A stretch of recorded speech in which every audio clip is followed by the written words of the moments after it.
വടക്കൻ കേരളത്തിൽ മഴ കുറഞ്ഞുവെങ്കിലും വെള്ളക്കെട്ട് ദുരിതം തുടരുകയാണ്. പുഴയോരത്തെ താഴ്ന്ന പ്രദേശങ്ങളെല്ലാം വെള്ളത്തിനടിയിലാണ്. വിവരങ്ങളുമായി സിനോജ് തോമസ് നമ്മളോടൊപ്പം ചേരുകയാണ്. സിനോജ്, മഴ കുറവുണ്ട് എന്നതാണ് ആശ്വാസകരമായ കാര്യം. പക്ഷേ നമുക്കറിയാം, വലിയ തോതിലുണ്ടായ മഴയാണ് ഇന്നലെ ഉത്തര കേരളത്തിലെ എല്ലാ ജില്ലകളിലും തന്നെ ഉണ്ടായത്. അതിൻ്റെതായ പ്രത്യാഘാതങ്ങൾ ഇപ്പോഴും തുടരുന്നുണ്ട്. എനിക്ക് കനത്ത വെള്ളക്കെട്ട് ഇപ്പോഴും കാണാൻ കഴിയുന്നുണ്ട് ഈ ദൃശ്യങ്ങളിൽ.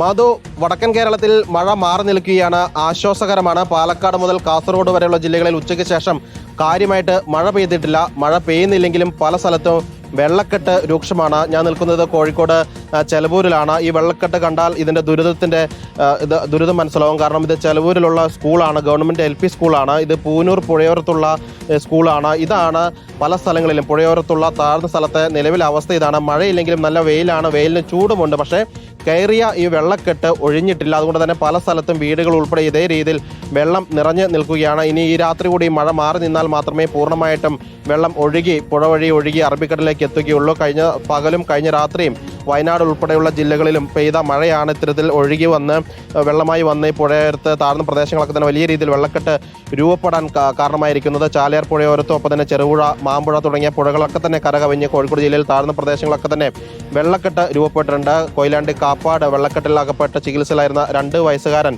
മരിക്കുകയും ചെയ്തിട്ടുണ്ട്. തൊട്ടടുത്ത ജില്ലയായ മലപ്പുറത്തും മഴയ്ക്ക് നല്ല ശമനമുണ്ട്. പക്ഷേ കടലുണ്ടി പുഴയോരത്തൊക്കെ തന്നെ നിരവധി വീടുകളിലൊക്കെ തന്നെ വെള്ളം കയറുന്ന സാഹചര്യം ഉണ്ടായിട്ടുണ്ട്. മലപ്പുറം ജില്ലയിൽ 129 പേരെയാണ് 7 ക്യാമ്പുകളിലായി മാറ്റിപ്പാർപ്പിച്ചിരിക്കുന്നത്.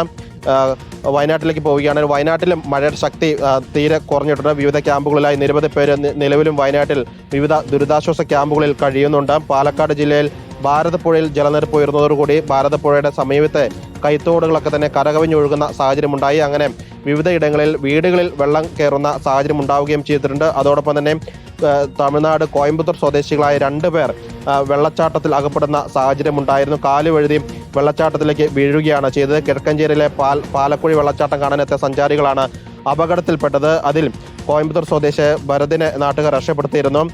ഭാനുപ്രിയയ്ക്ക് വേണ്ടി തെരച്ചിൽ അവിടെ തുടരുകയും ചെയ്യുകയാണ്. കണ്ണൂരിലേക്ക് പോവുകയാണെങ്കിൽ കണ്ണൂരിൽ വലിയ രീതിയിൽ മഴക്കെടുതി ഉണ്ടായ ഒരു ജില്ലയാണ് കണ്ണൂർ.